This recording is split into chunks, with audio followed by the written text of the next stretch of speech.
استنى عندك لا تولع، اوعى تتحرك من مكانك. في ايه يا جدو؟ في ايه؟ عارف يعني الموضوع في الزلطة دي. ماشي، شكرا، يبقى سلملي على امك. يا جدو في ايه؟ هو ده الاتصال؟ خلاص يا مستر جبر، انا عرفت الحل، بس عايز مساعدة كل الناس معايا. ايه المشكلة يا جدو؟ كلنا معاك وانا اولهم. المشكلة ان عندك العمل ده عبارة عن طلاسم موجودة على زلطة، والزلطة دي جوه المدرسة، لازم اخدها انا بنفسي واطلعها بره المدرسة.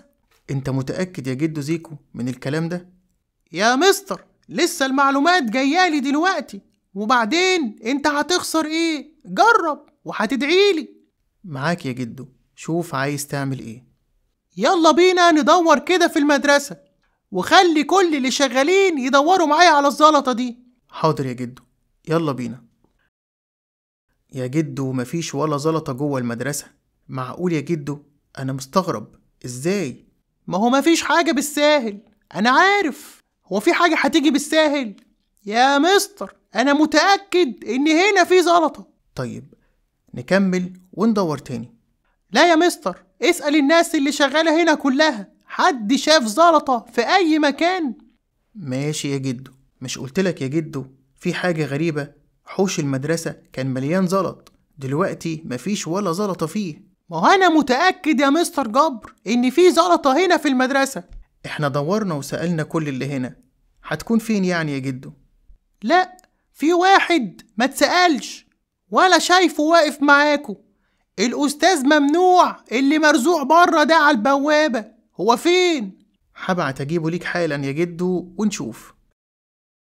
عايز ايه يا مستر؟ شوف يا جدو زيكو عايز ايه. اسمعني وافهم كويس يا عم ممنوع، انت شفت زلط هنا في المدرسة؟ ايوه يا جدو، في كتير.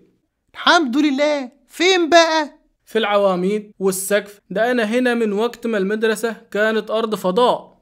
انا عارف انك هتفقدني عقلي واعصابي وتتعبني وتشلني. يا ابني ركز، عايز زلط مرمي كده على الارض بعد البنى. ايوه يا جدو، في بعد ما البنا خلص فضل نقلة زلط، بس المهندس جه اخدها وحتى اداني 5 جنيه. هو انت عارف اني ممكن اتشل في السن ده عادي، وممكن تجيلي جلطة؟ يا ابني انا عايز افهم بس، اوصل لك المعلومة ازاي مش عارف. افتح مخك واحط ورقة جواها فيها الكلام اللي انا عايزه. انا مش غبي يا جدو، اتكلم على طول وانا هفهم. اقول لك على حاجة طيب، في زلط شفته في خلال شهر او سنة مثلا في الوقت ده؟ لا يا جدو، انا بلم اي حاجة ممكن تضر الاطفال وارميها. انت رميت كل الزلط، بس في زلطة لا لسه موجودة هنا. ممكن تكون فين بقى؟ فكر. تصدق فكرتني يا جدو، انا عندي زلطة بحطها تحت الباب علشان الهوا بيقفله. هاتها دي بسرعة، يمكن تكون هي. لا، وانا ايه اللي هيسند الباب؟ بقول لك الهوا بيقفله. روح هاتها وانا هقف امسك الباب بنفسي، ارحمني وامشي. اهي هي دي. الحمد لله يا مستر جبر، المدرسة دي هتبقى في امان بعد كده. يا ريت يا جدو، يا ريت. هتشوف وتعرف يا مستر، من بكرة كل المشاكل الغريبة دي هتختفي تماما. وماشي، اطلع احسن لك، انا شايفك، وإلا هجيلك انا. جد زيكو يا حبيبي، معلش ما خدتش بالي، انا كنت في ايلولة. هات 4 عسلية، ولا اقولك خليهم كيس وهاخدهم منك بسعرها الطبيعي. والله يا جدو ما عندي غير 5 وخدهم ببلاش. يا جدو تسعيرة ايه بس؟ انا بقول يا غباشي ابعتلك العفاريت تشوف عندك ولا مش عندك. لا يا جدو، ده انا بكلمك في الطلبية القديمة. الجديدة بقى لو عايز اجيب لك منها. قلت لي عايز كام كيس؟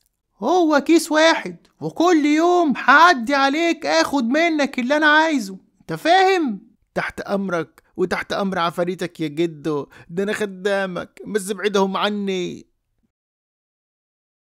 دلوقتي بقى معايا الزلطة التانية، محسن مش هيظهر طول ما هي معايا.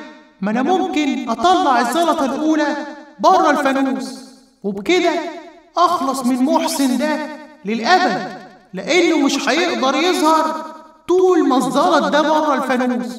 انت عارف ان بينا عهد، وانت خالفت العهد ده وجزائك هيكون الموت. انا ما عملتش حاجه، انا ما عملتش حاجه، انا لسه كنت هحط الزلطه جوه الفانوس، بس انا كنت برتاح شويه يا محسن. مش كده، احنا اصحاب. انت بتكذب يا زيد، تكذب ونهايتك هتبقى على ايدي.